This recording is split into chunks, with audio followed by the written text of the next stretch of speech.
Oi, boa noite. Bem-vindos.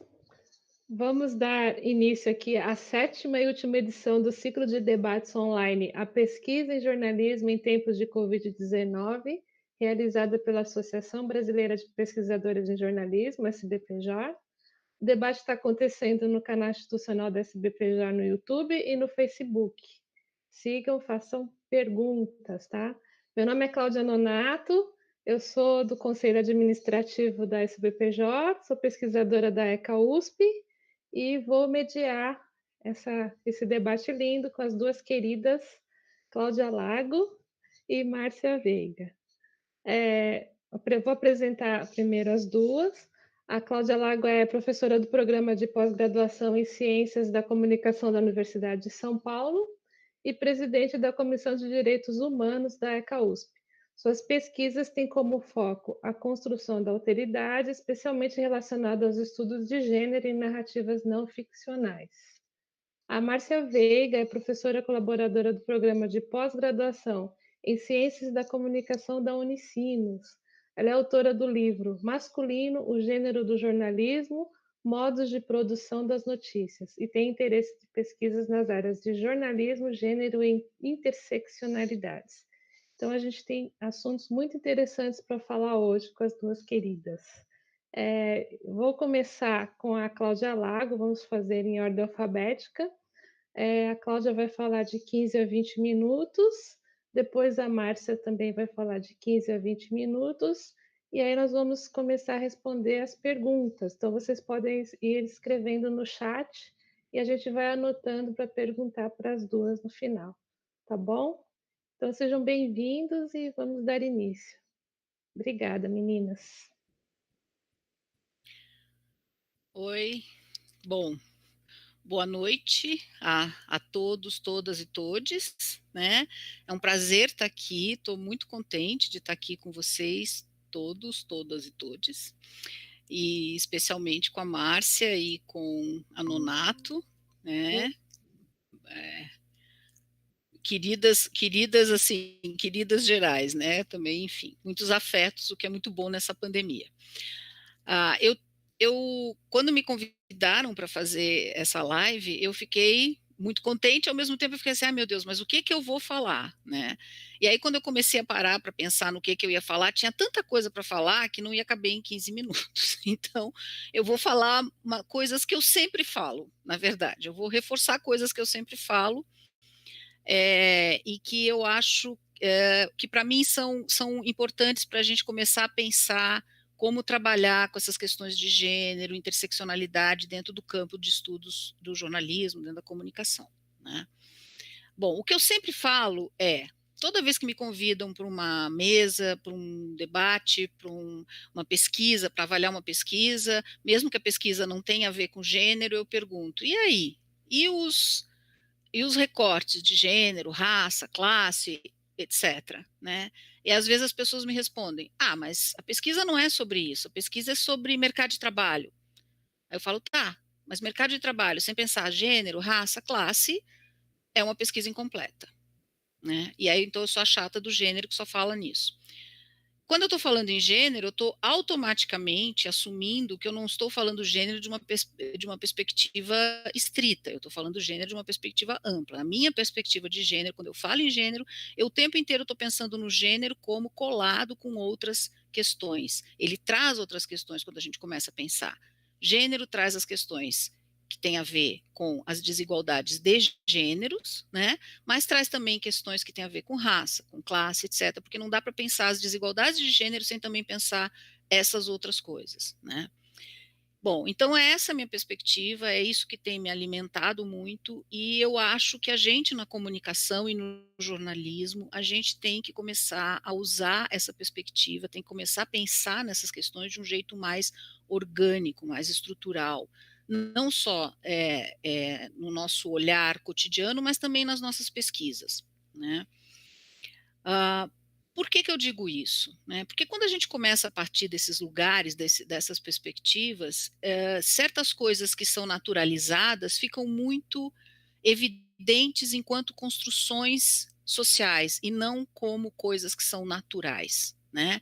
Então, por exemplo, depois que você assume essa perspectiva, você não consegue olhar para uma fotografia do Congresso Nacional, aquela coisa, sem prestar atenção na quantidade de homens brancos que tem lá dentro e na ausência de mulheres negras, de pessoas negras em geral. Você não consegue achar aquilo normal. Você não consegue achar aquilo tranquilo. Você começa a se incomodar muito com aquilo, né? Você não consegue mais ir para um restaurante e não ver pessoas negras e achar que isso é assim.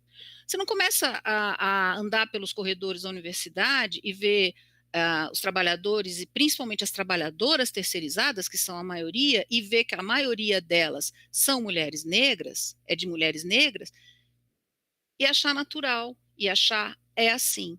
A gente não consegue mais lidar com esse cotidiano naturalizado dessas desigualdades consequentemente, de todas as opressões que derivam dessas desigualdades, como se fosse a coisa mais tranquila do mundo. E o mundo passa a ser, para o resto da vida, um lugar extremamente incômodo.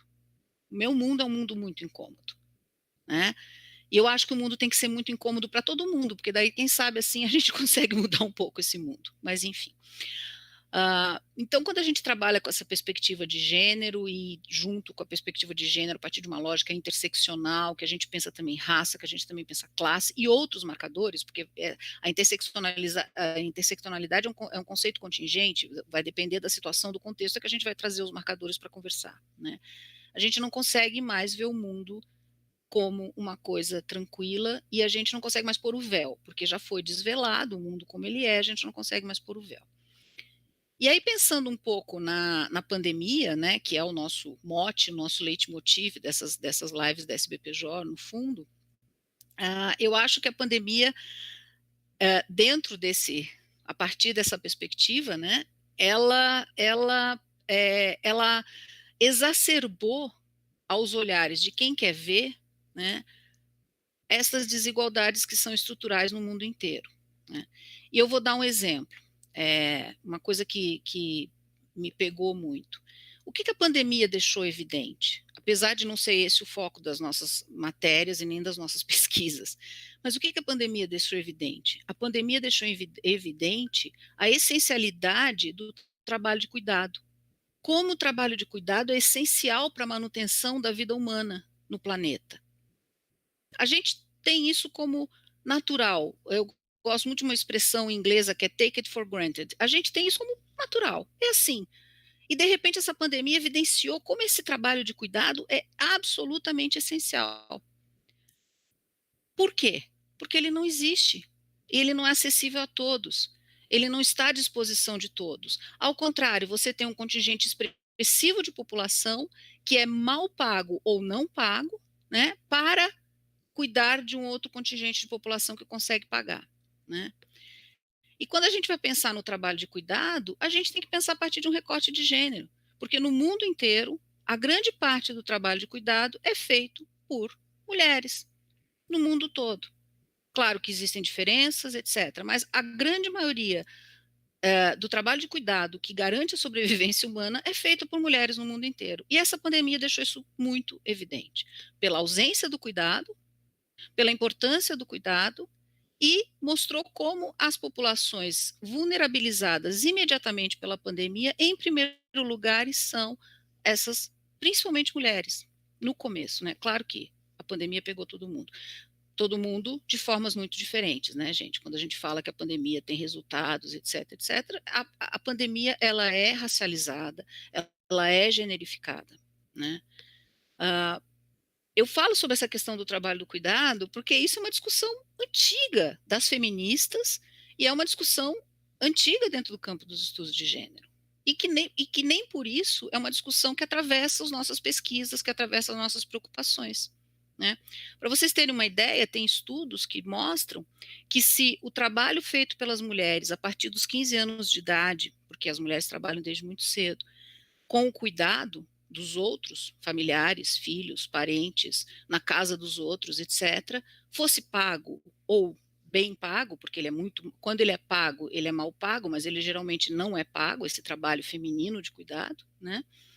Isso seria geraria uma economia de cerca de 11 trilhões de dólares anuais. o que é 3 vezes mais do que a indústria de tecnologia hoje. É disso que a gente está falando. A gente está falando de uma coisa que não é nem considerada trabalho, né? Porque é feito por mulheres. Mas, enfim, por que eu estou falando isso? Para mostrar como a gente está como a gente está longe de entender o mundo, ao não trazer para dentro da nossa perspectiva esse tipo de recorte, esse tipo de olhar, né? Uma outra coisa que é extremamente importante quando a gente pensa, estou aqui pegando a minha cola, né? Sobre a questão da pandemia e a imprensa, né, o jornalismo, como que o jornalismo noticiou ou tem noticiado a pandemia. Eu não fiz uma análise muito aprofundada de tudo isso, mas algumas coisas me chamaram a atenção, né? Como quando a gente começa a falar, por exemplo, em diferenças de gênero dentro da pandemia, a gente fala das diferenças de gênero dentro da pandemia, o jornalismo apresenta essas diferenças, ele acaba apresentando essas diferenças a partir de uma classe específica, das pessoas que tiveram o privilégio de fazer o tal do home office. E aí você começa a discutir como para as mulheres que estão fazendo home office as coisas ficaram mais complicadas. E realmente, e isso é um recorte de gênero. Porque como o trabalho de cuidado sempre ou geralmente da ordem do feminino, é responsabilidade das mulheres, porque elas são naturalizadas como aquelas que são responsáveis por isso, não que elas devessem ser necessariamente só, né? É, é, é claro que se elas estão em casa e as crianças estão em casa, por exemplo, ou elas estão ou têm parentes mais velhos que têm que ser cuidados por conta do Covid, etc., é claro que esse trabalho dobra, triplica. E os estudos todos têm mostrado isso, a imprensa tem noticiado isso de uma forma ou de outra. Mas aí entra um recorte importante, e por isso que eu estou falando em interseccionalidade, que está noticiando o que está acontecendo em casas de mulheres classe média alta, que obviamente estão sofrendo com a pandemia, obviamente estão tendo um monte de desgastes com a pandemia de toda a ordem, mas é um grupo específico de mulheres, não são todas as mulheres. Tem outras mulheres que a situação é complicadíssima. As mulheres migrantes, por exemplo, que são indocumentadas, que não têm documentos, orientando a minha pesquisa, mulheres migrantes. Elas estão sendo despejadas, porque elas não estão podendo trabalhar, e elas estão sendo despejadas das casas, com crianças, no centro de São Paulo. É uma situação diferente, né? Extremamente complicada, que atinge mulheres que, além de serem mulheres, e por isso serem atingidas especialmente por conta dessa questão do cuidado, também sofrem o fato de serem vulneráveis, porque são imigrantes indocumentadas. E aí a coisa é muito mais complicada, né? Se a gente pensar a partir dessa perspectiva, a gente vai ver que precisa trazer esse olhar para dentro das nossas pesquisas, especialmente. Eu não vou falar só da imprensa, né? Eu não vou falar que precisa trazer esse olhar para dentro do campo jornalístico enquanto atividade profissional, né? Tudo que a gente tem feito em termos de pesquisa tem mostrado que o campo de jornalístico enquanto atividade profissional não dá conta de narrar esse mundo complexo, porque ele não tem esses atravessamentos. Inclusive porque as pessoas que estão no campo do jornalismo exercendo atividade profissional também têm também não têm certas vivências, até às vezes, para poder perceber as coisas a partir desse lugar, né? É uma longa discussão aí também, né? Não vamos também fazer muitas generalizações, até porque o nosso campo, por exemplo, hoje em dia no Brasil, é um campo bastante feminilizado, né? Mas não é só isso que define. Falando em relação às nossas pesquisas, especialmente, né? E aí voltando ao meu mote inicial, a chata do gênero, né? Que toda vez pergunta por que não tem recorte de gênero, pelo menos aí nesse teu trabalho, mesmo que o teu trabalho não seja sobre isso. Por que tem que ter? Porque senão a gente está vendo o mundo de um jeito muito incompleto. porque senão a gente não está vendo realmente o que está acontecendo, porque senão a gente não está oferecendo uma perspectiva científica, porque a gente faz ciência, né?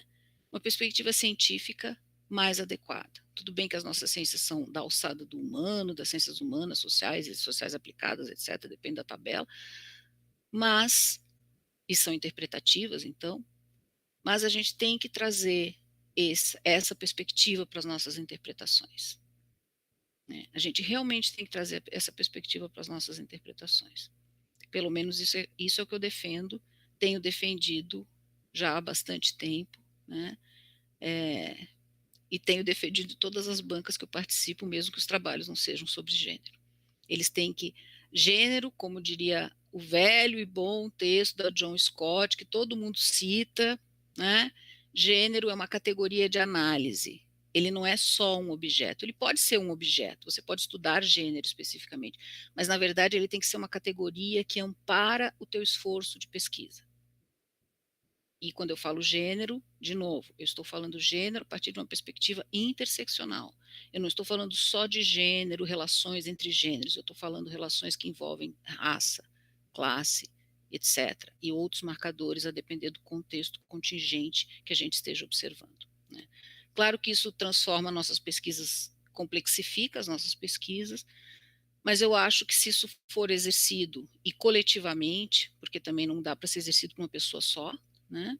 Esse é um trabalho coletivo que tem que ser feito coletivamente, a gente vai conseguir ampliar, melhorar e oferecer uma interpretação muito mais aprofundada e condizente com o mundo, e muito mais útil para transformar o mundo. Acho que é isso, e, enfim, ficamos para conversar depois outras questões que ficaram jogadas na minha fala. Obrigada. Obrigada a você, Cláudia, pelas belas palavras. Agora eu vou passar para Márcia Veiga. Por favor, Márcia.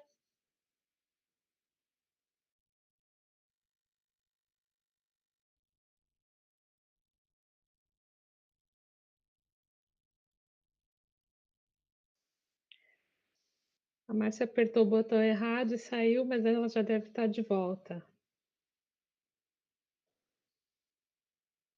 Eu fiz isso também, normal.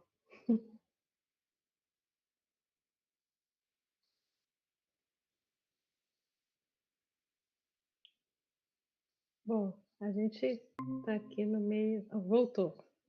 Márcia, Olá. tudo bem? Podemos Oi, caí. começar? Caí Machucou, bem na não? hora, não, tá tudo bem, tudo bem.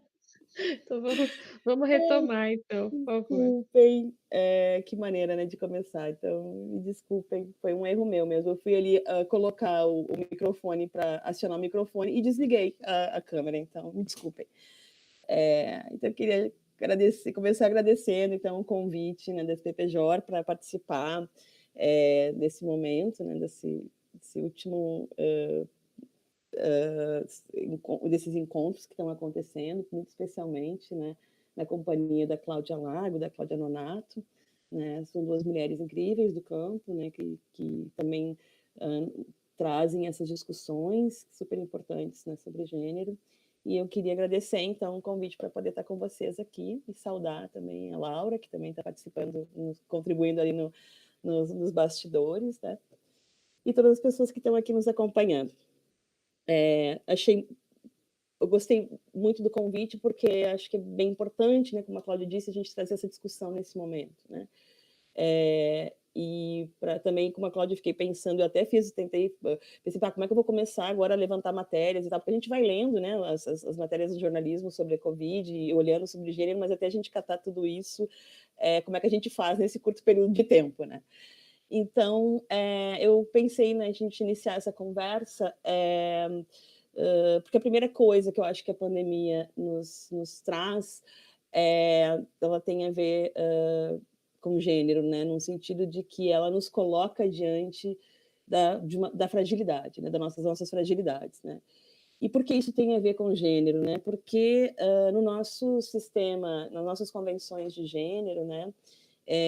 Tudo aquilo que a gente convenciona hegemonicamente como feminino, como a fragilidade, a sensibilidade, não que sejam, né? Isso é importante a gente pensar como isso é convencionado, como isso é construído como valores, né?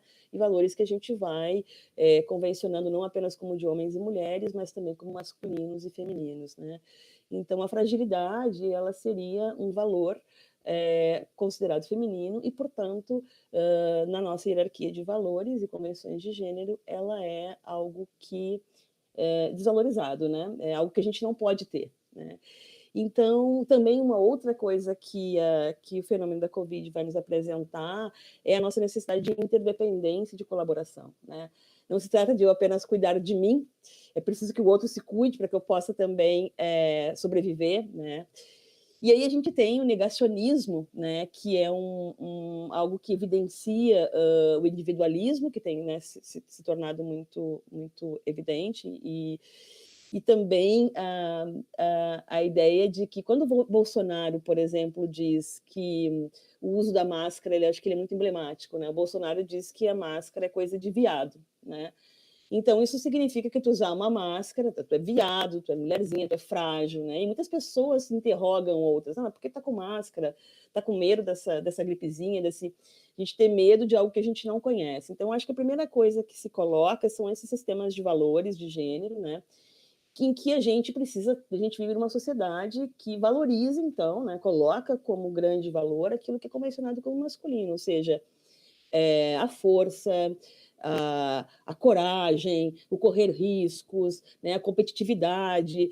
Então, esses valores masculinistas, né, hegemonicamente convencionados como masculinistas ocidentalmente, que fazem parte da forma como a gente concebe também as coisas do mundo, porque entendo também que todas as coisas do mundo possuem um valor relativo a gênero, né? Isso nos mostra como a gente está imerso num sistema que produz desigualdades, né? E assim como a Cláudia, eu também acho que pensar gênero significa que a gente precisa pensar, enquanto um marcador, nas suas interseccionalidades, né? Não é mais possível pensar. A gente vive num país de extrema desigualdade, né? Um dos países mais desiguais do mundo. E, historicamente, a gente vem batendo na história de que as nossas desigualdades sempre como se fosse apenas um elemento de classe, né? Mas quando a gente vai olhar quem são as pessoas que ocupam as bases da pirâmide, aquelas pessoas que são mais vulneráveis, as pessoas que mais morrem, as pessoas que estão realmente são as mais pobres, nós vamos chegar ao ponto de entender que são as mulheres negras, né, no nosso país. Então, quando a gente começa a perceber as interseccionalidades, a gente vai entendendo também as movimentações de gênero, né? Quando a gente está falando, por exemplo, em relação às mulheres, nós não temos uma grande categoria as mulheres, né? Nós temos uma diversidade de mulheres, e esse marcador ele vai indicar melhores condições de poder e de prestígio para mulheres brancas, de classe média e alta, do que para mulheres negras. Então, essas intersecções elas precisam ser levadas em consideração quando a gente vai olhar para o fenômeno das desigualdades sociais no nosso país, né? E, sobretudo, me parece que essa é uma questão que depois a gente pode conversar, entender que a gente vive num país que se estabelece como Estado-nação brasileiro, né? Então, desde o período de colonização, né, acompanho as perspectivas decoloniais que vão dizer que a modernidade, assim como o capitalismo, elas vão ali se estabelecer as estruturas de raça e gênero que vão compor, enfim, todo o modo, inclusive a forma de colonização do nosso pensamento, como a gente pensa também atravessado por essas perspectivas, por essas ideologias, né? E o Brasil se forma como um Estado-nação brasileiro, quando ele vai se forjar como Estado-nação brasileiro, ele se forja nas bases do racismo, do machismo, do heterossexismo. Então, a ideia da eugenia, do branqueamento da população brasileira, né, para poder se tornar uma civilização, a ideia de civilização branca, baseada em valores do norte, né, do norte do globo. E isso vai fazendo a nossa estrutura, então isso começa, as estruturas do racismo e do machismo, elas estão juntas, elas não estão apartadas, elas precisam ser pensadas nas suas complexidades, e elas também fazem parte da forma como a gente aprende a pensar, né? Então, acho que uma das questões que são importantes para a gente, fazendo esse preâmbulo, para a gente entender, enfim, de que ponto, né, do que eu estou olhando também para essas questões, né? Por que o que a gente está vendo agora aqui, isso tem a ver com a nossa história, e como isso ainda não foi rompido em diferentes aspectos, né?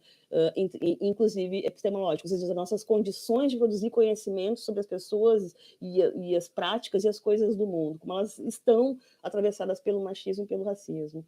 né? Então, a gente vive num país em que a gente faz um negacionismo, inclusive, de que a gente é um país de democracia racial, de que nós não somos machistas, né?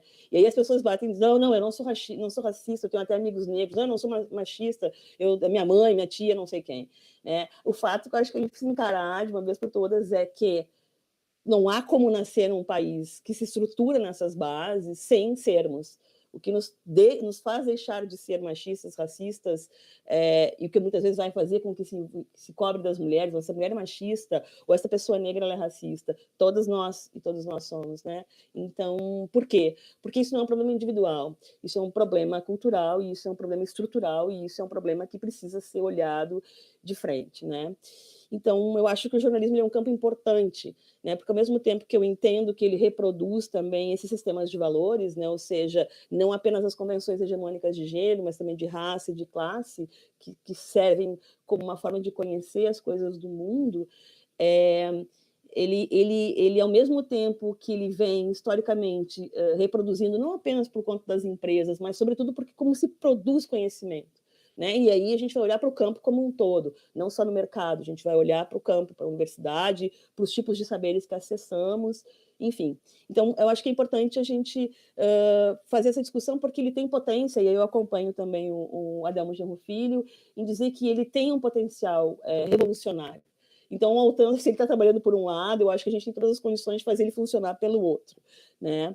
Eu não sei muito bem, eu estou meio perdida, que não sei que horas eu comecei, mas como é que eu estou, mas eu só queria trazer alguns dados assim que eu levantei, né, para a gente poder observar como é que a gente, no meio dessa pandemia, então, que me parece que todas as nossas desigualdades, elas se evidenciam ainda mais, né? Bom, a gente tem aumento de casos de feminicídio no Brasil, né? As mulheres em casa, privadas, dos companheiros, a gente sabe que isso, aqui no Rio Grande do Sul, por exemplo, aumentou em relação ao primeiro semestre de 2009, agora o primeiro semestre de 2020, em 71% dos casos de feminicídio no Rio Grande do Sul. Né? Entre as vítimas de feminicídio, 61%, no Brasil, 61% dessas vítimas são mulheres negras, 61%. Né? Enquanto a taxa geral de homicídios no Brasil é de 28 pessoas para cada 100 mil habitantes, entre os homens negros com idade entre 19 e 24 anos, isso sobe para mais de 200, então de 28 para mais de 200. Então, a gente está tendo a noção, a gente está vendo um extermínio da população indígena, né? E quilombolas e ribeirinhos. Então, a gente está percebendo agora com o Covid e com o governo que temos, né? Com uma política genocida, né? A gente está vendo que são essas mesmas populações que estão sendo acometidas, né? São mais vulneráveis, e a gente está observando a mortandade de mulheres, de pessoas negras e de pessoas trans, enfim, tudo está acontecendo nesse momento, né? Aqui, a cada caso, a cada 10 brancos que morrem de Covid-19 no Brasil, morrem 14 pretos e pardos, né? Então, a gente precisa olhar para esses dados, né? Perceber que a gente está agora, até se noticia isso, a gente consegue ver isso, né? Um dado também que aqui o Brasil tem sido um dos países com maior caso de mortes de grávidas e puérperas do mundo, né? E o caso e as mortes no Brasil são o dobro entre as mulheres grávidas pretas em relação às brancas. Então, a gente precisa olhar para esses marcadores, porque eles não estão falando de uma forma genérica, né? E a gente precisa entender, olhar para os marcadores de geração, quando a gente vê que a gente tem um genocídio da população negra.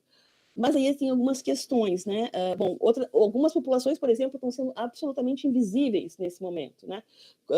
Por exemplo, as prostitutas e as mulheres trans, né? Elas simplesmente não existem nas páginas dos jornais, elas não são trazidas em discussões, né? Então, um outro caso que também evidencia a questão do jornalismo, que eu acho que é bem recente, que aconteceu agora, a gente teve uma eclosão, né, nos Estados Unidos, enfim, em função da morte de George Floyd, as lutas antirracistas, e que a gente não consegue incorporar muito bem aqui no Brasil, né, mas aí a gente vai fazer uma discussão sobre racismo na Globo News, e o que acontece? Chama-se só os jornalistas brancos para falar sobre raça, né? E aí o que acontece é muito interessante, porque alguém chama atenção no Twitter, né, começa aquele burburinho, e aí logo em seguida chamam jornalistas negros e negras para falar sobre racismo, ainda que a gente tem que começar a chamar esses jornalistas para falar sobre tudo, né, eles não são só especialistas em falar sobre raça. Mas a gente levanta a questão, será que não tem ninguém ali dentro do jornalismo que teve que vir de fora, quer dizer, teve que vir da demanda da movimentação social para dizer, olha só, hello, vocês estão querendo realmente chamar os brancos para falar sobre raça, né? Não tem mesmo nenhum jornalista, então quer dizer, não tem ninguém ali dentro para pensar sobre isso, né? Então, para finalizar assim essa fala, daí eu acho que a gente pode seguir assim, a gente tem que entender, bom, até se noticia, né? Tá tendo notícias mostrando, né, quem são as populações. Mas assim, qual é o problema do jornalismo, né? Por que a gente não sai da denúncia, né? Por que a gente não consegue complexificar as notícias? Porque a gente não consegue entender, através das pautas que são produzidas, como é que são essas complexidades de desigualdade, por exemplo, ou dos fenômenos que estão acontecendo, né? Por que o jornalismo, que tem um grande potencial revolucionário, ele segue, então, participando do processo de transformar a diferença em desigualdade? Né? Porque eu gosto sempre dessa minha frase, a Cláudia tem a dela, eu tenho a minha frase clássica a diferença, ela não é um problema, né? O fato de nascer com pênis ou com vagina, ou nascer negro ou nascer branco, é uma diferença, ela não é um problema. O que transforma essa diferença em desigualdade, isso se dá também na forma como a gente nomeia, como a gente classifica, né? Como é que a gente foi fazendo essas movimentações. Então, tanto em gênero, quanto em raça, quanto em sexualidade, a gente tem, olhando para a linguagem, a gente consegue perceber quais são os universos de valores. Então, eu lanço essas perguntas, qual é o problema do jornalismo, que tipo de fontes que ele está utilizando. Tem um outro levantamento da Intervozes que está na Carta Capital, que eu achei muito interessante, até foi uma aluna que foi mestrando da UF, que fez essa matéria, que eu acho que é interessante olhar, que ela vai questionar como os ribeirinhos, as mulheres ribeirinhas, elas simplesmente são apagadas das notícias, né? Não são fontes. Então, quem é que está falando? Né? Quem são as fontes, quem está falando de onde, e eu entendo que a dificuldade desse jornalismo não conseguir também fazer essa complexidade, essa complexificação, em questão de não trazer outros saberes, outras visões de mundo, não trazer outras fontes, e também aquilo que eu já disse em algum momento, né? Eu acho que o jornalismo ele é masculinista, mas também ainda está baseado nas bases do racismo, do cis-heterossexismo e do classismo, né? Como estruturas, inclusive, epistemológicas, né? Então, é um convite para a gente entrar, então, nesse debate. E pronto, me desculpa, porque eu sou sempre prolixa, eu não consigo controlar o relógio, olhar as outras coisas. Mas é isso, então. Muito obrigada. Bom, obrigada a você, Márcia, pelas colocações, muito sensatas. Tem algumas questões aqui que eu vou perguntar para vocês. Vou começar lá com um comentário da Fabiana Moraes, sobre a cobertura tem sido feita mais racializada, que é feita pelos coletivos mais periféricos. Aí o Pedro Aguiar completou, né? Em Nós, Agência Mural, a NF, essas questões. A Márcia Benetti fez uma pergunta aqui. A pandemia ressaltou o quanto os cuidados da casa e da educação dos filhos ainda são colocados na responsabilidade da mulher. O jornalismo tem tratado disso? Aí acho que vai para a Cláudia.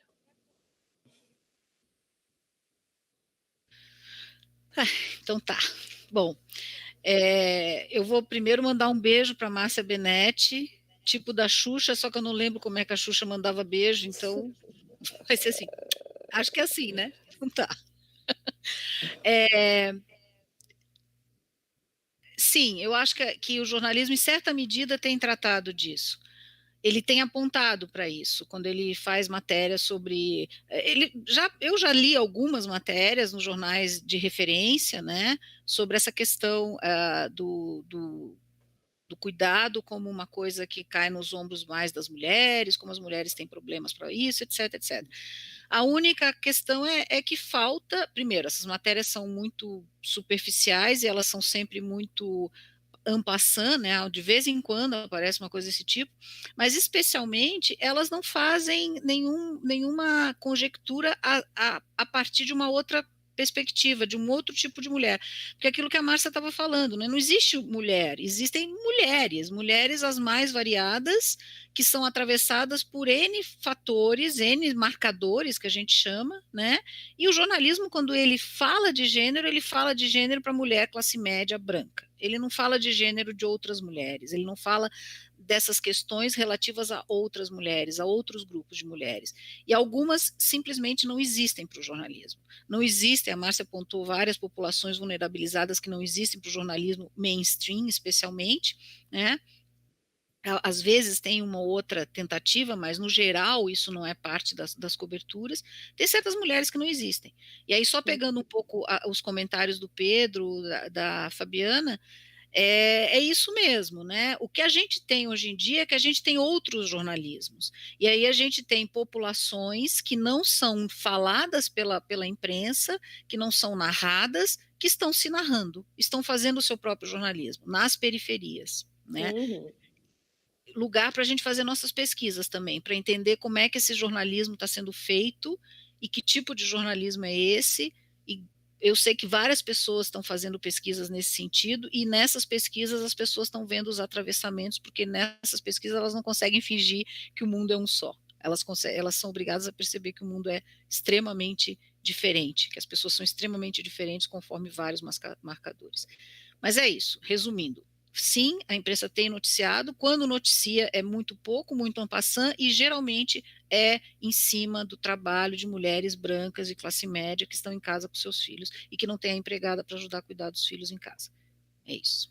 E eu também queria, aproveitando um pouco da Cláudia, na fala da Fabiana, eu não consigo acessar as perguntas aqui, então eu estava tentando até abrir no celular para ver se eu conseguia enxergar, mas não aconteceu. E isso é uma coisa que eu observei também, né? Assim, são coletivos, a Ponte, por exemplo, também é uma. Também a gente tá vendo essa discussão e esse aprofundamento, né? Eu acho que a Fabiana Moraes também, na disciplina dela, também tem trazido. Acho que a gente vai ver também isso dos alunos também que estão produzindo, né? Fazendo reportagens em meio a essas situações todas, trazendo outras visões, né? Por exemplo. Porque é isso, a gente também tem um apagamento que é geopolítico, né? Assim, a gente continua estigmatizando também, a gente vai trazer discussões ali sul-sudeste, né? Que é outro elemento que a gente precisa trazer para cá, né? Para pensar. E simplesmente, eu estava lendo uma matéria hoje que a Fabiana postou também do coletivo, e agora me faltou o nome, mas é justamente falando sobre a falta de água, né? No sertão. Então, quer dizer, a gente está sem água em determinados lugares, né? Em boa parte dos lugares do Brasil, né? As mulheres com essas responsabilidades todas ainda, quer dizer, a gente continua, como disse a Cláudia, fazendo uma cobertura de classe média branca, né? Já muito localizada no sul e no sudeste, e a gente está encontrando uma condição de discussão mesmo, pensamento de jornalismo fora do mainstream, né? Então, acho que é importante marcar mesmo isso, assim, que o jornalismo mainstream não está conseguindo romper com as suas eternas produções discursivas reprodutoras de valores dominantes, né? Não consegue. Tem um comentário aqui do Marcos, nosso presidente, Marcos Paulo, complementando a fala de vocês, que há dados bibliométricos que mostram que as publicações de pesquisadores homens crescem durante períodos de pandemia e isolamento social. A produção das pesquisadoras tem caído. Triste coincidência, né? Um comentário. Sim. Bom, algum complemento? E é bem interessante porque se a gente for esquadrinhar esses dados, a gente vai ver que as mulheres mais jovens com filhos menores, filhos pequenos, são as que menos conseguem produzir na pandemia. Óbvio, né, gente? A gente sabe, né?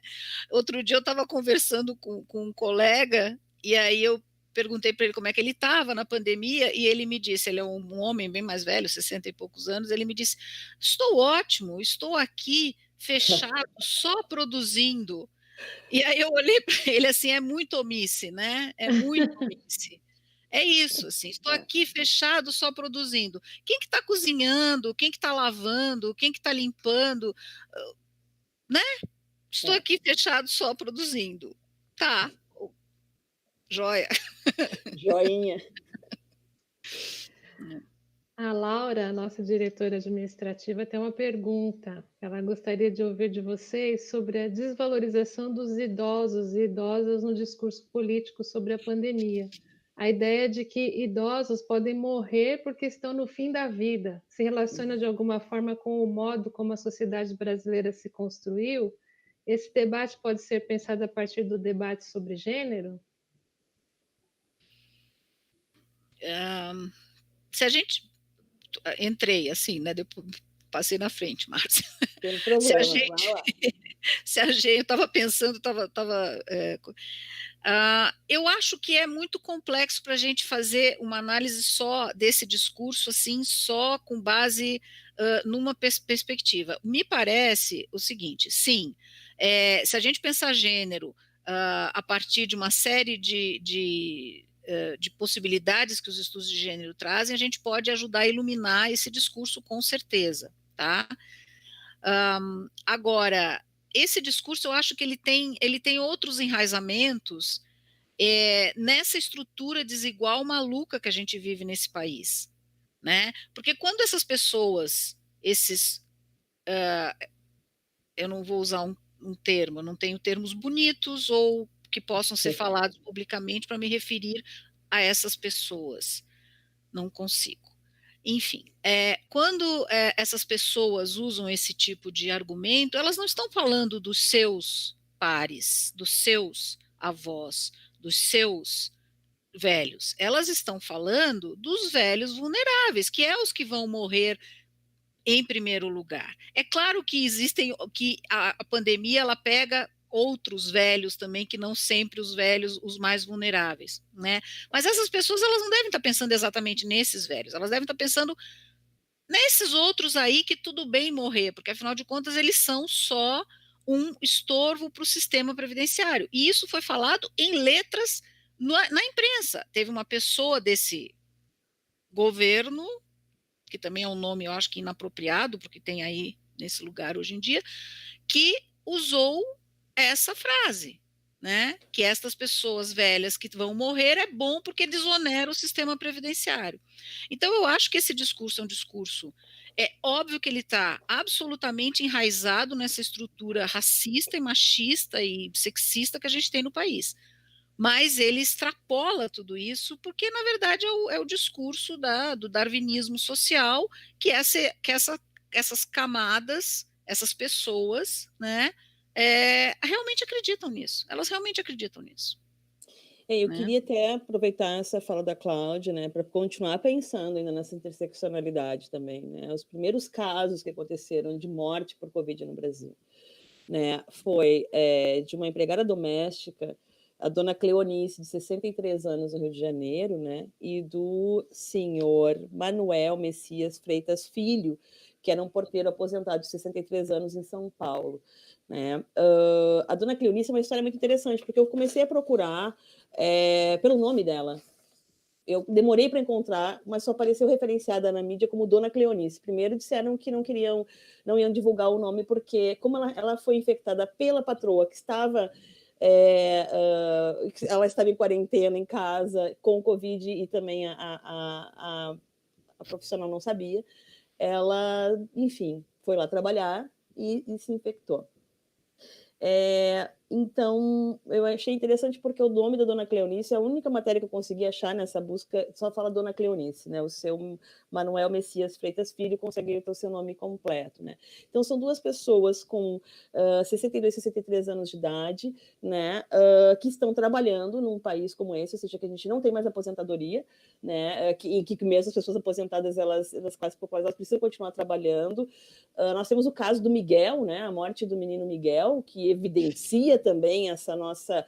A gente continua ainda com uma postura colonial, né? Então, e me chama também a atenção, nós temos toda uma discussão das trabalhadoras domésticas, os sindicatos não foram chamadas para serem escutadas os sindicatos, quer dizer, quem é que está falando sobre o quê? Então a gente tem isso, a gente tem os dados, né, tem a noticia, mas a gente não está aprofundando essa discussão, a gente não consegue adensá-la e entender por que isso está acontecendo de uma forma que a gente possa se comprometer, porque sempre é uma questão que é o outro, né, o outro que não sou eu, mas a chegar um momento em que a gente entenda que os problemas sociais são nossos também, né? Mas a gente, com perdão da uma palavra, a gente tem uma classe, uma elite cafona, burra e muito mal intencionada, né? Porque a gente não consegue evoluir, a gente evoluiu muito tecnologicamente, as pessoas parecem que ainda continuam agindo de uma forma predatória, ou seja, não importa as vidas que ali estão. O caso do menino Miguel, a forma como ele foi tratado,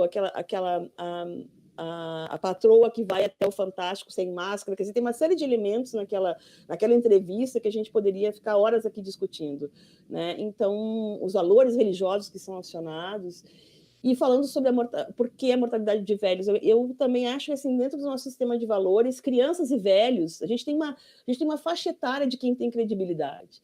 A gente tem uma faixa etária também. Ali, entre 40 e 50 anos, é uma faixa que a gente ainda tem uma certa credibilidade, né? 60, talvez. Mas passou disso, já não tem consideração. Então, isso é importante, é um marcador de geração que é importante, que a gente vai observar no jornalismo, se tem ou não tem credibilidade. E aí a gente vai observar que isso está relacionado com a sociedade que a gente vive, em que um governo consegue simplesmente desejar que as pessoas morram mesmo, porque isso, afinal de contas, como disse a Cláudia, né, é melhor porque não vai ter muita demanda de previdência, né? Então, a gente está realmente num buraco bem fundo, né? E sem fundo, parece. Tá certo, vamos continuar. Você ia falar alguma coisa, Cláudia? Não, ia concordar, né, com Bom, o Rafael Paes Henriques fez um comentário que a Márcia também fez, sobre que o Brasil tem 77% das mortes de gestantes e puérperas por Covid-19 registradas no mundo. E a Lorena Trindade fez uma pergunta: o espaço da casa deveria proporcionar segurança diante do vírus, mas torna-se hostil para muitas mulheres, por mais tempo com seus potenciais agressores. Estas mulheres estão no período de não lugar? o que...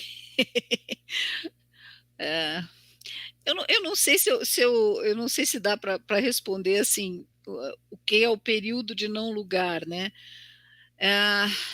Na verdade é muito doido, né? Porque quando a gente começa a discutir as questões de gênero, começa a defender que se discuta gênero, sexualidade em escolas, por exemplo, né? Que é uma das coisas que a gente fala muito.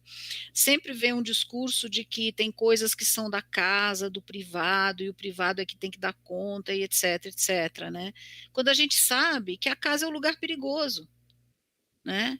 A casa para as mulheres e para as crianças é um lugar perigoso, é um lugar de perigo. A casa não é segura. Essa lógica de que a casa é segura é uma lógica naturalizada. Se a gente pensar que 80% do feminicídio no Brasil, mais de 80%, acontece com ex-companheiro, companheiro e companheiros, ou pais, ou irmãos, etc., né? Onde que isso acontece? É na casa.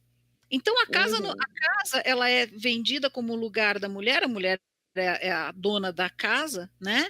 É a dona de casa, mas na verdade a casa é um lugar de perigo para as mulheres. A casa não é. E assim, é dado estatístico, não estou inventando um conceito, eu estou falando de dados estatísticos. A casa sempre foi um lugar de perigo para as mulheres. O que está acontecendo agora com a pandemia é que, por conta do confinamento, né, esse lugar se tornou um lugar muito mais complicado da mulher pedir ajuda. Então, eu estava lendo outro dia, ontem saiu uma pesquisa do Gênero e Números, né, mostrando que as denúncias diminuíram, as denúncias de agressão das mulheres diminuíram, e as mortes estão aumentando, porque as mulheres não estão podendo nem pedir ajuda, né? Não é à toa que vários grupos estão no mundo inteiro. Gente, isso assim, claro, o Brasil nós somos hors concours, né? Nós somos o 5º país, né, de violência contra a mulher. Os piores que a gente eu não vou nem citar, porque assim, né, aquela lista assim bem legal de fazer parte, né? Mas isso está acontecendo no mundo inteiro. Tanto é que há várias iniciativas no Brasil. No Brasil tem o site da Magalu. No site da Magalu tem um botãozinho que, se você estiver em perigo, você vai lá, finge que está comprando um liquidificador e pede ajuda no site da Magalu, que eu achei uma iniciativa maravilhosa. Mas não só, tem várias outras. No mundo inteiro tem isso. No mundo inteiro tem essas iniciativas de pessoas, de grupos, de empresas, de tudo. Por quê? Porque a casa nunca foi um lugar seguro para as mulheres, em geral. Bom, agora mudando um pouco para as pesquisas, a Crisele Montepó fez uma pergunta. As perspectivas decolonial e interseccional são urgentes na pesquisa e na formação de jornalistas, mas muitas linhas de pesquisas de PPGs e PPP dos cursos não abordam os temas de forma específica. Quais são as sugestões para que o debate seja aprofundado na graduação e na pesquisa?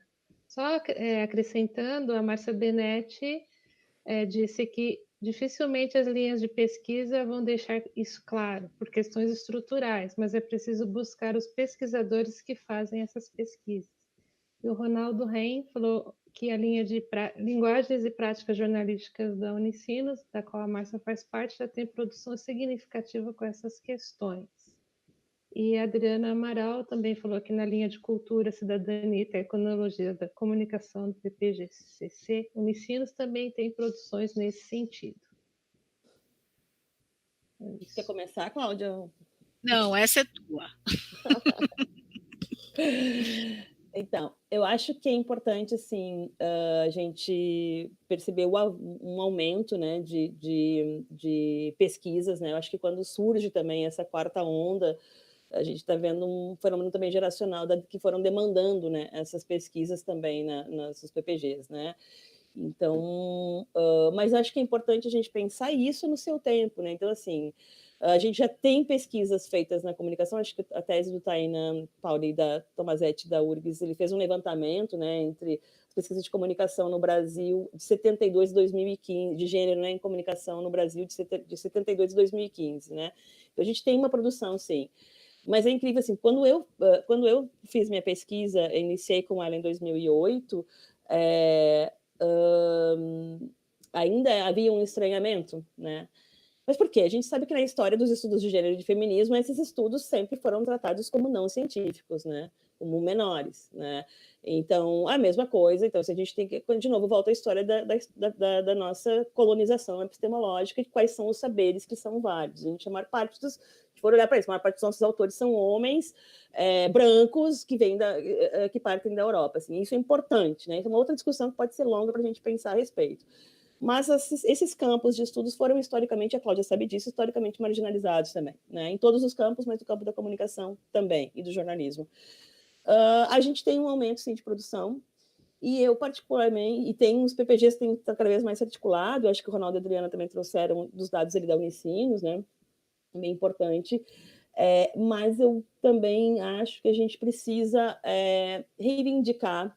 Eu estava falando com as gurias também antes de a gente iniciar, reivindicar também isso. Eu acho que esses temas são fundamentais, como a Cláudia disse, eles atravessam todas as pesquisas, eles atravessam a forma como a gente produz conhecimento no mundo, isso atravessa as nossas vidas e as nossas vidas em sociedade, eles não podem ser coisas à parte, e eu particularmente acho que já acho que talvez chegou a hora da gente começar a reivindicar disciplinas formais, inclusive desde a graduação, né, porque eu acho que isso é politicamente uma ação efetiva. Vamos trabalhar com gênero, interseccionalidade, trazer essas outras autoras, mas algo assim, não mais como apenas porque tem, mas temos eletivas, e isso acaba também sendo um esforço muito particular de cada professor e professora. Então, acho que essa é uma ação política que é importante de ser feita, porque como a gente também estava conversando, né, assim, a gente observa, tem muita produção, mas assim, eu tenho acompanhado, lido, assim, só nesses últimos 5 anos eu fiz 64 bancas, né?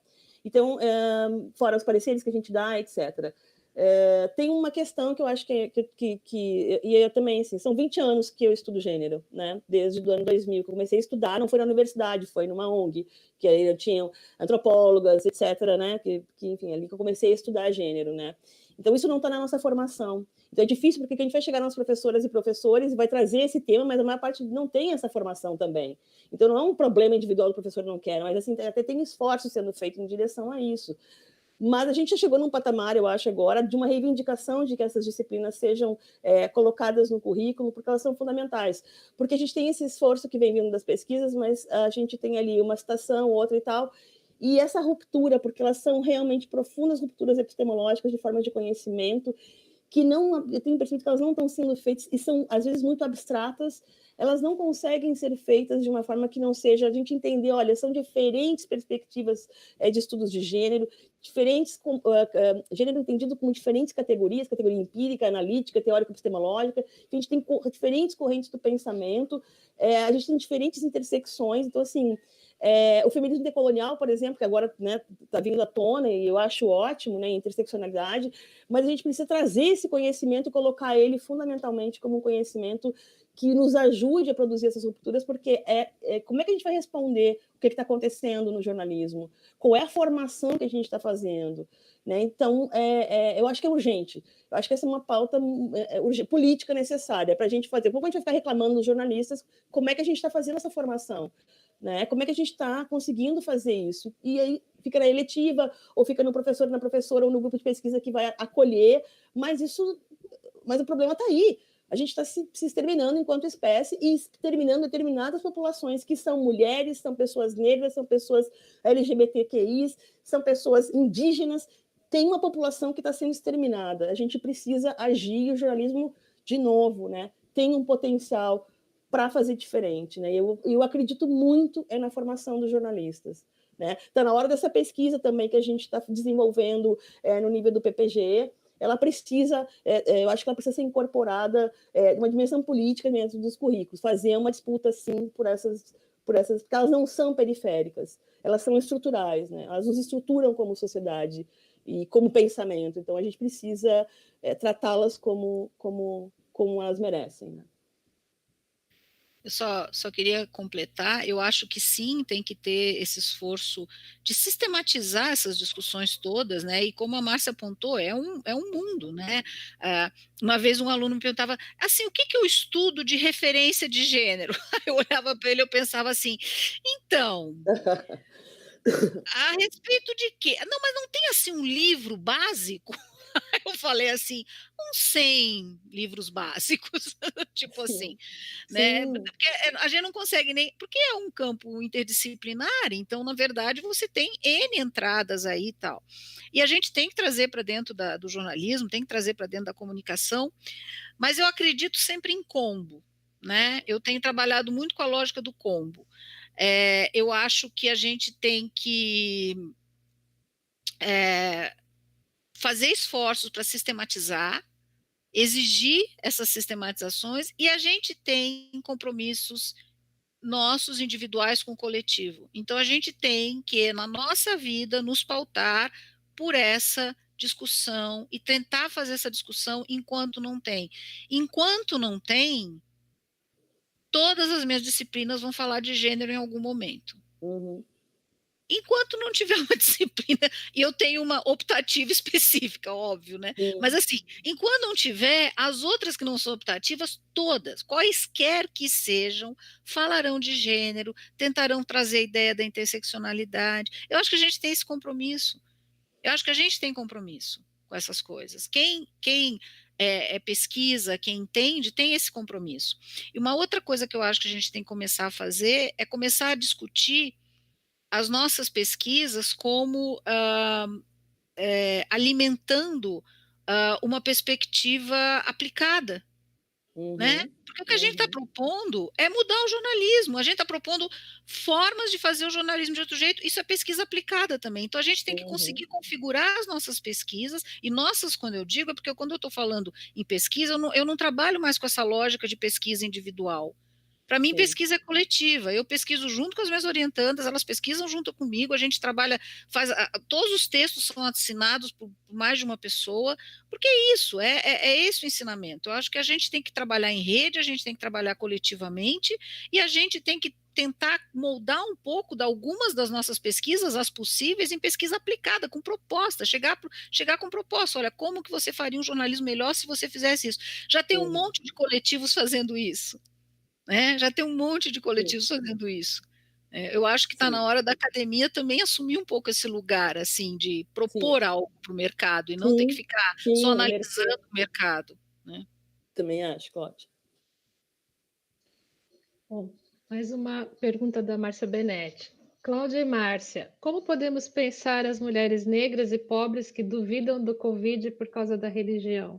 A religião, crença, não é um marcador fundamental? Sim, Sim, sim. sim. A pergunta de US$ 1 milhão: como fazer com que os não convertidos se convertam? Essa é a pergunta de US$ 1 milhão, né? Como fazer? A religião, sim, é um marcador importante, mas eu acho também que a gente tem que pensar que a religião, ela não é uma coisa, do mesmo jeito que o jornalismo, nada é um bloco homogêneo, né? Você tem fissuras, você tem um monte de fissuras. E aí eu vou dar um exemplo, que é uma coisa que para mim é um exemplo muito caro, que uma orientanda minha, que trabalha com jornalismo de periferia, ela é da periferia, trabalha com jornalismo de periferia, a Evelyn, e a Evelyn conta uma história, que é uma história muito bonita e que eu mostro para ver como as coisas são possíveis, né? Ela conta que ela estava fazendo um curso de gênero na periferia, e que daí era ela, professora, e mais umas 2 meninas, mulheres ali da periferia. Na periferia é muito mais difícil discutir gênero, né, gente? Tem uma série de questões que às vezes são mais difíceis, até por conta desses lugares, dessa masculinidade que é exercida de uma determinada forma. Enfim, tem N discussões aí a fazer, mas é muito difícil fazer essas discussões, né? Em alguns lugares, né? Não na periferia como um todo, mas em alguns lugares. Esse coletivo que ela estuda, por exemplo, é um coletivo feminista, né? Mas então, ela estava nesse lugar e daí chegou um senhor para fazer parte do curso. E elas olharam e acharam estranho, né? Um senhor mais velho. E perguntaram: o senhor tem certeza que o senhor está aqui? Está no lugar certo, no curso certo? E aí ele responde: ah, eu sei. É que o meu filho, ele me falou que ele é gay e eu queria entender para poder conviver com ele, né? E aí, quando ela contou isso, para mim virou uma chave. Eu acho que a chave é a chave do afeto. Eu acho que as mudanças e as transformações, elas passam por a gente conseguir mobilizar nas pessoas os afetos. É o único jeito de mudar essas coisas, eu acho, né? Não é o único, faz parte, é um combo, é sempre combo, né? Mas eu acho que isso faz parte, né? E eu acho, então, que a gente tem que conseguir fazer conversas que mobilizem essa chave desses afetos, para conseguir mudar as pessoas. E não apenas as mulheres pobres da periferia, mas as pessoas em geral, né? Claro, gente, sempre uma salva, né? Tem gente que não dá para mudar mesmo, tá? Tem gente que não dá para mudar mesmo, essa gente a gente não transige. Mas não é a maioria das pessoas, eu acho, né? Eu acho que dá para a gente tentar chegar. Eu Espero. até e até quero trazer um outro lado também, né, de a gente pensar nas periferias, pensar nas populações historicamente marginalizadas, né, como também são as ribeirinhas, indígenas, quilombolas. Eu acho que a nossa condição de sobrevivência como espécie humana vai ser justamente encontrar nesses lugares que são as pessoas que estão resistindo há 500 anos nesse país. A gente tem ações de mulheres nas periferias também, que estão fazendo ações de rede, né? Porque as mulheres nas comunidades, muitas vezes, são elas que estão trabalhando, elas sabem o sentido da palavra comum, né? De se ajudar, então a gente precisa conhecer essas realidades, né? E perceber como elas eu acho, eu tenho quase certeza que o que a gente concebeu como humanidade, como humano, como, por exemplo, o homem como sinônimo de universal de humanidade, o que a gente concebeu como progresso, deu tudo errado. Deu tudo errado. Assim, a gente está realmente diante de uma crise climática absurda, que então, esse negacionismo, a gente vai demorar para chegar lá, mas ele tem tudo a ver com a nossa forma como a gente se relaciona com a natureza, que não deixa de ser uma forma, voltando a Márcia, né, que tem na Bíblia uma coisa que diz que Deus fez o homem para dominar a natureza e dominar a mulher e explorar a natureza. Quer dizer, essas questões todas também estão relacionadas, né? Mas a gente precisa aprender com essas pessoas, que foram as que resistiram esses 500 anos a tudo isso que está aqui acontecendo, que agora chegou a vez da classe média. Opa, parei, como é que a gente vai fazer mesmo? Né? Porque há um saber, e é isso que eu acho que quando a gente fala de epistemológico, da forma como a gente produz conhecimento sobre as coisas, a gente vai precisar aprender a viver de outra maneira. E a ideia de comunidade, de comum, não há lugar mais que nos ensinado que as comunidades, inclusive periféricas, né, a gente está vivendo numa crise de sobrevivência, né, e esse é outro ponto que eu acho que é importante a gente falar, que está sendo negado, né, a gente está tentando normalizar tudo, a gente entra numa produtividade masculinista, inclusive de quant e de não parar o tempo, não conseguir parar e pensar, não conseguir ter essas fragilidades, não conseguir ter essas sensibilidades que nos constituem como humanos, e a gente entrou na máquina e não está conseguindo parar. Então, eu, por exemplo, agora estou achando, assim, nas leituras, inclusive, aliás, um livro que eu recomendo super, assim, para quem está querendo pensar feminismo decolonial e pensar outras formas de saber, né, os saberes indígenas, os saberes das mulheres indígenas, os saberes das mulheres negras, o que a Heloísa lançou agora há pouco, né, que é Pensamento Feminista Hoje, Perspectivas Decoloniais, né, da Heloísa Buarque, organizado pela Heloísa Buarque de Holanda.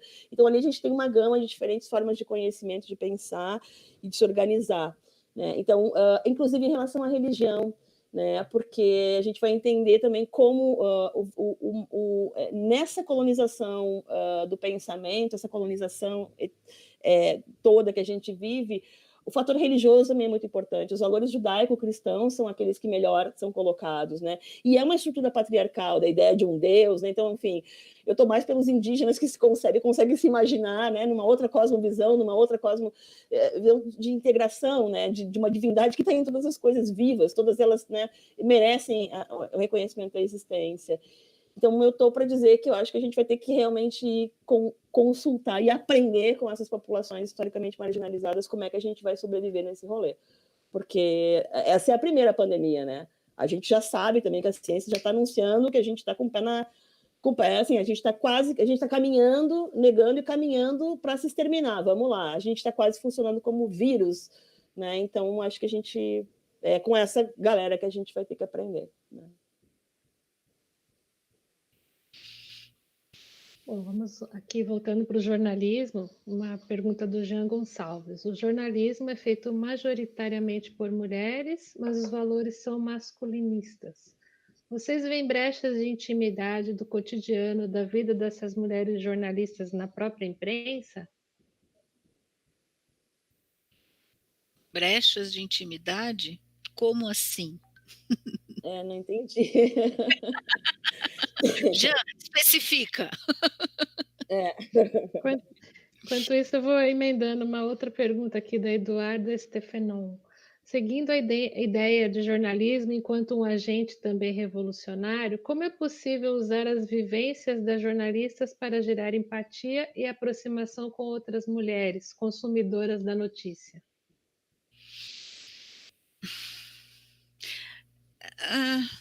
Bom, eu não sei se eu acho que o jornalismo é revolucionário, né? Tem Eu tento potencial. achar que ele é uma tecnologia de gênero que está reforçando e tende, né? Sempre tende a reforçar e a construir estereótipos de gênero muito sedimentados, né? Assim, eu tendo a achar isso. Eu acho que, assim, eu acredito, né? Na verdade, é uma crença tipo assim, eu espero que, né? Não sei se é uma crença no sentido de que eu acredito, porque eu acredito é uma coisa que eu tenho muita dificuldade de acreditar nas coisas hoje em dia, mas eu espero que a entrada de outros agentes nos campos, com outras disposições, com outras formas de ver o mundo, de outros lugares, né, de sociais, mude porque eles trazem esses outros repertórios, essas outras perspectivas, essas outras vivências. Então, talvez você tendo mulheres, por exemplo, exercendo o jornalismo, isso talvez seja um facilitador para que esse masculinismo do jornalismo, como a Márcia pontua, seja mais ou menos mexido. Sendo que temos que pensar que não é o fato de que, bom, eu com as minhas amigas, a gente diz, não basta ser mulher, tem que ser feminista, né? Aí a coisa vai, né? Porque no sistema patriarcal, infelizmente, nós temos mulheres que são extremamente ligadas, extremamente coladas, extremamente felizes dentro do sistema patriarcal. ou pensam que são, né? Não viram a luz ainda, mas tudo bem. Enquanto elas não veem a luz, elas reproduzem de um jeito muito importante, tanto quanto os homens, esse sistema patriarcal, porque como a Márcia já falou também, estamos nesse sistema, nascemos nesse sistema. O Jean brinca, né? O Jean Gonçalves que fez a pergunta, ele tem ele não é dele a metáfora, mas ele fala muito e eu só lembro dele falando, que é: a gente nasce dentro d'água e quer nascer seco. A gente nasce molhado, né? Exatamente. Então, é por isso que então assim, o fato de termos outras pessoas é extremamente importante. Aí tem todas as discussões da representatividade, enfim, mas não o fato de termos outras pessoas não garante nada. Além de termos outras pessoas, temos que ter condições para que outras pessoas consigam estabelecer outras lógicas e outras regras, né? E tem que ser tudo ao mesmo tempo. Não dá simplesmente para a gente primeiro colocar mulheres e depois não. É mulheres que também vão e fazem. E tem muitas mulheres fazendo isso. Tem muitas pessoas negras entrando nesses espaços também, discutindo a questão do racismo, estabelecendo outros critérios, né? E brigando para estabelecer outros critérios, né? Então, eu acho que assim, é importante, é necessário, absolutamente essencial, mas não é garantia. A garantia vem com pessoas comprometidas com a transformação a partir dessas perspectivas, né? E aí a gente tem que fazer uma ponte com o ensino de jornalismo também, né? Porque a gente tem que ensinar as pessoas que têm outras perspectivas que elas podem ter, né? Exatamente. Bom, o Jean complementou, mas acho que vocês meio que responderam, né? Eu vou repetir a pergunta dele, tá? O jornalismo é feito majoritariamente por mulheres, mas os valores são masculinistas. Vocês veem brechas de intimidade do cotidiano, da vida dessas mulheres jornalistas na própria imprensa? Aí ele complementou sobre a própria vida delas, a vida doméstica, das questões pessoais. Eu não sei se eu entendi muito bem a pergunta do Jean, mas uma coisa que me ocorreu assim é de que normalmente as questões pessoais sempre são feitas para as mulheres. Não importa, né? A gente vê aquelas entrevistas de perfil, né? A empresária fulana de tal. Aí vão sempre perguntar a relação com os filhos, o marido, blá, blá, blá. Os homens fazem o perfil do homem, não. Toda a questão, toda a discussão sempre vai estar, né, voltada para a sua miss. Então, eu não sei qual foi a pergunta muito do Jean, mas eu acho que então, eu queria continuar um pouco com o que a Cláudia disse. A gente está falando de sistema de valores. Nosso sistema de valores de gênero convencionado no Ocidente, em específico, ele valoriza tudo aquilo que é masculino, né? E o próprio jornalismo também, né? Isso já tratei, mas enfim, na hierarquia das notícias a gente tem as hard news e as soft news, né? Hard já é duro, né? Forte, né? Soft é leve e tal. Na hierarquia são essas as notícias preferenciais, né? Mas e quais são essas notícias? São sempre notícias de política, de polícia, de economia, campos historicamente ocupados por homens, né? Aí a gente vai para a hierarquia dos sujeitos, né? Vai ser exigido das mulheres que elas, para chegarem ao lugar do poder e o prestígio, porque é a lógica do poder, que a gente precisa entender qual é a lógica do poder, né? A lógica do poder é masculinista. Né? Então, ou seja, é uma ideia de autoridade autoritária, né? De hierarquia, de mando, né? De bater na mesa. Então, quer dizer, a gente acaba exigindo das próprias mulheres que elas tenham determinados atributos de gênero convencionados como masculinos para que elas possam tentar galgar o poder e o prestígio. Mas, como era o caso da Dilma, né? A Dilma vira e mexe, quando ela ia ser elogiada, ela é dura, ela é técnica, ela é forte, né? Mas, ao mesmo tempo, quando não querem elogiar, eles vão chamar ela de histérica, né? Porque ela grita, por exemplo, o homem pode gritar, né? Tem aquelas fotos históricas, né, de a gente comparar.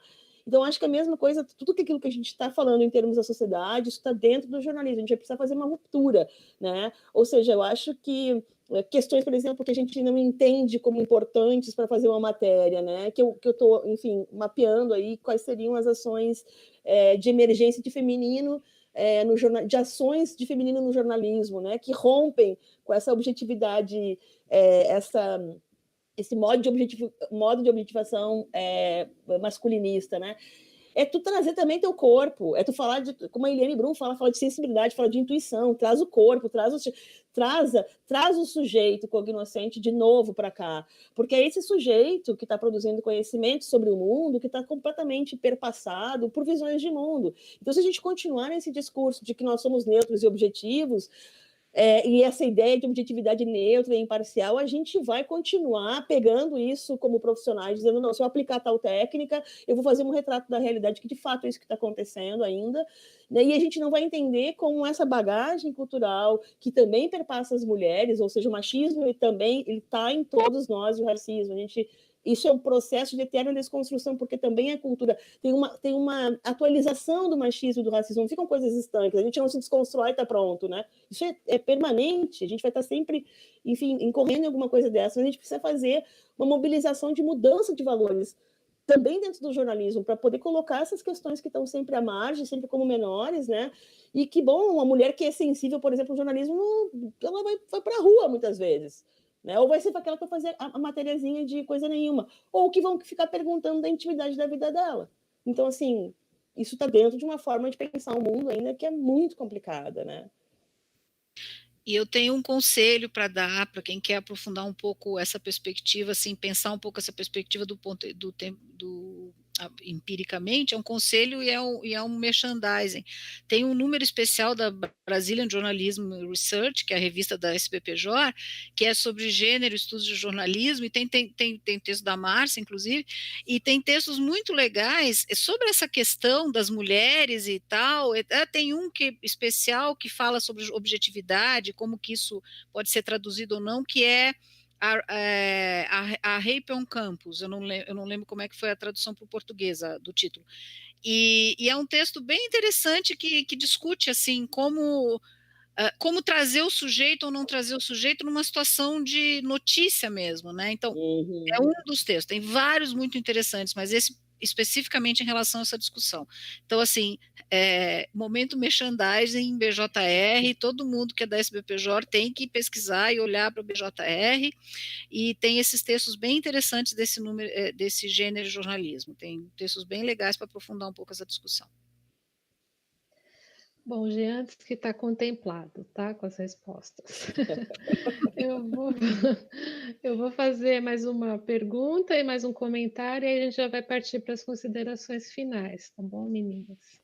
É da Fabiana Moraes. Vocês acham que a academia, o estudo de jornalismo, está se abrindo para discussões que confrontam a universalidade do pensamento que estrutura a própria academia? Eu acho que assim, eu não acho que a academia esteja se abrindo para isso muito feliz. Eu acho que tem gente metendo o pé na porta. Tem gente que está entrando, metendo o pé na porta e dizendo, não dá mais para continuar desse jeito, academia. Vamos pensar e vamos confrontar esse universalismo branco norte-centrado.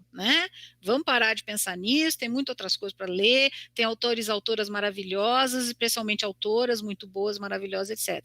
Tem muita gente metendo o pé na porta. Tá?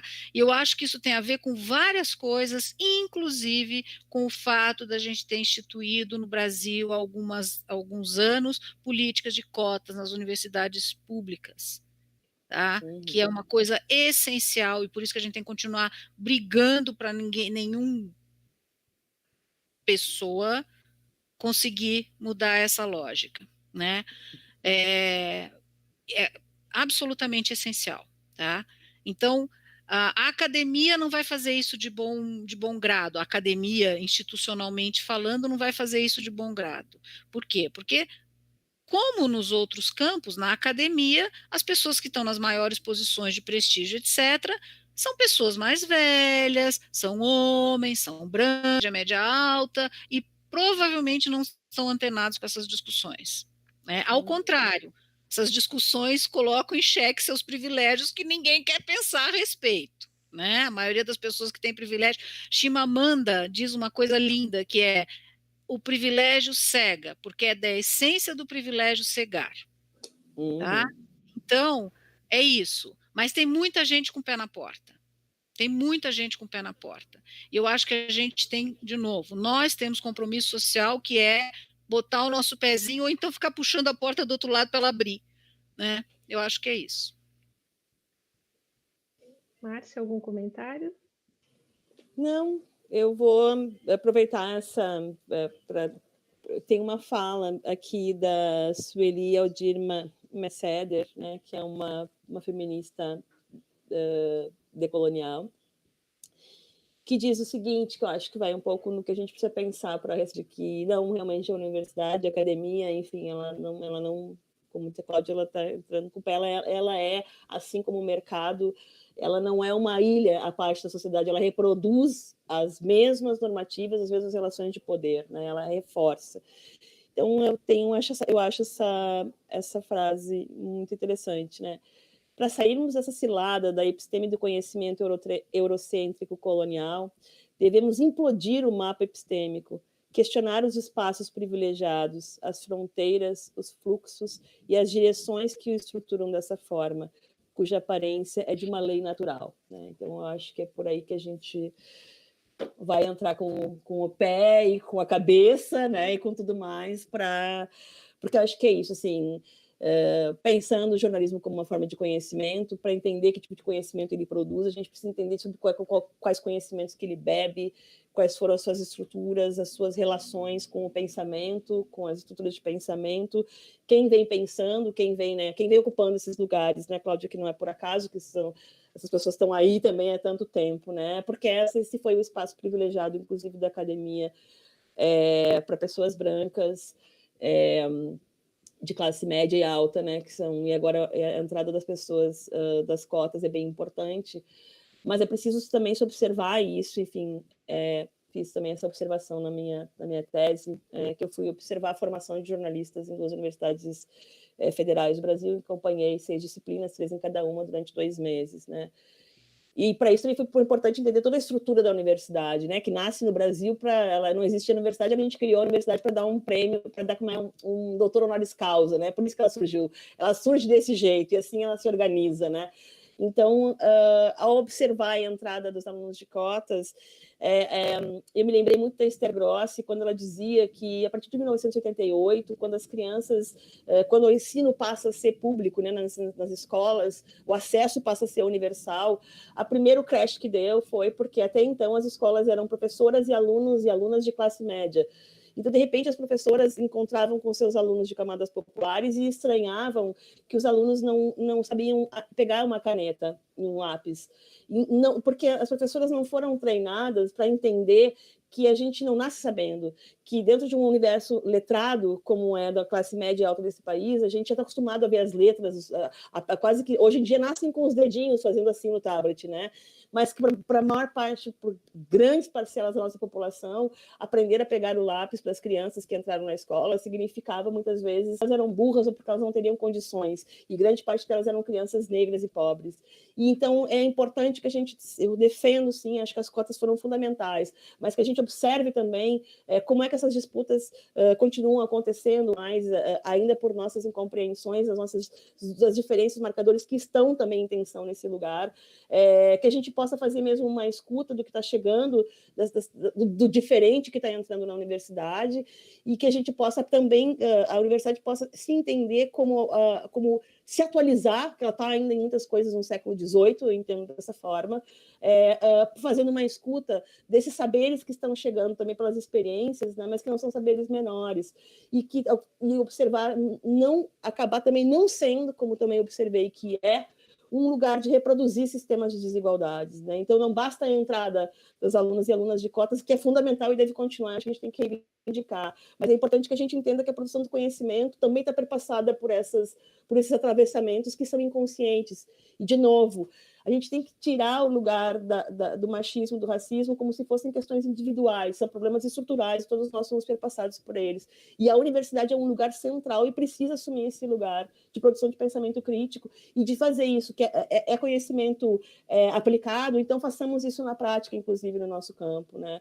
Porque, de fato, assim, eu acho que estou chegando um pouco no meu limite também de uma mulher que também não é uma mulher branca, e que também passei por vários atravessamentos dentro da escola, dentro da universidade, para alcançar um lugar de conhecimento.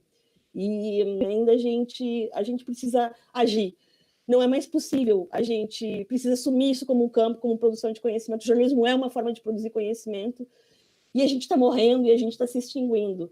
Então, desculpem a passionalidade que sempre me é particular, né, muito típica, mas essa é uma discussão para mim que ela é fundamental. A gente não tem, mas a gente tem corpo, a gente tem vida, a gente está morrendo. E está morrendo de ignorância também, né? A gente está morrendo de ignorância também, porque o conhecimento não está nos chegando e a gente está com um monte de fake news. Então, o que a gente vai fazer com isso tudo? Né? Como é que a gente vai somar ações para sobreviver, né? E melhores do que chegamos até aqui. E com isso eu agradeço e me despeço. Bom, eu só posso te aplaudir, Márcia. Muito obrigada.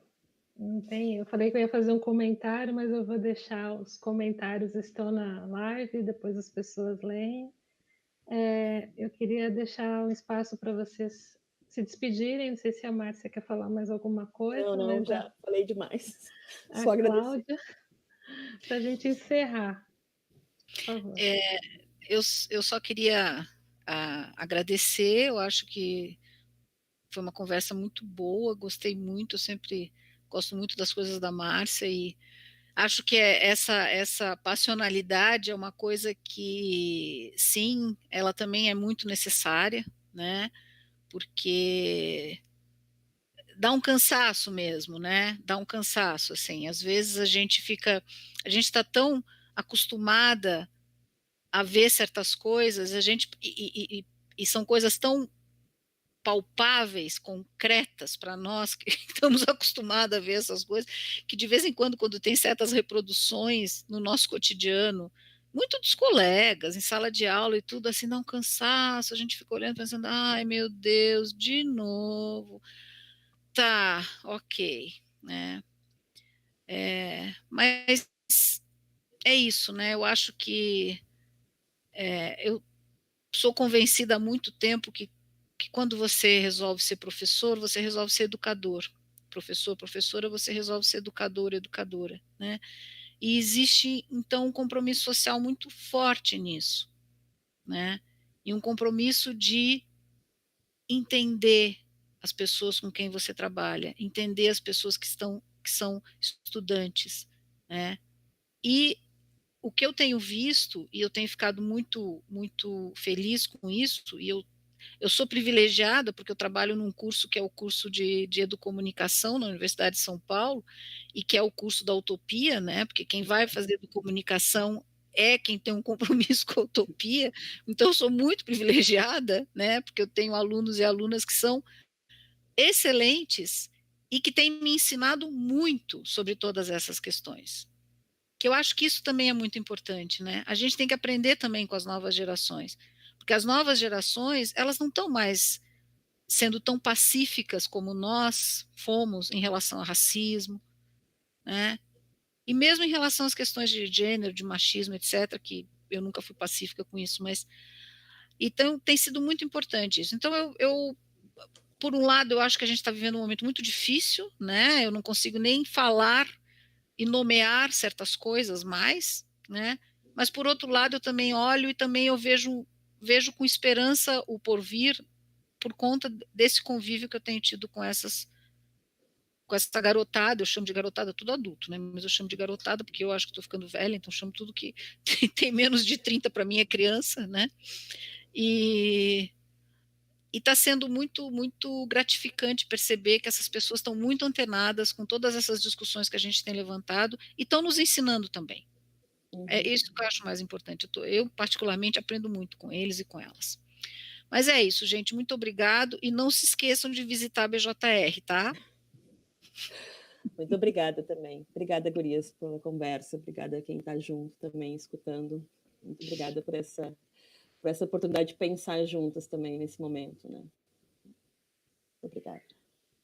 Bom, eu também quero agradecer a oportunidade de participar desse momento, de vivenciar tudo isso. Eu também quero agradecer a vocês, foi muito bom. Tenho certeza que todo mundo que assistiu gostou muito. Obrigada, menina. Obrigada. E esse foi o 7º e último debate do ciclo A Pesquisa em Jornalismo em Tempos de Covid, que teve promovido pela SBPJ, que teve o objetivo de destacar as diversas perspectivas sobre a contribuição da área para a compreensão da complexidade do fenômeno social que envolve a expansão mundial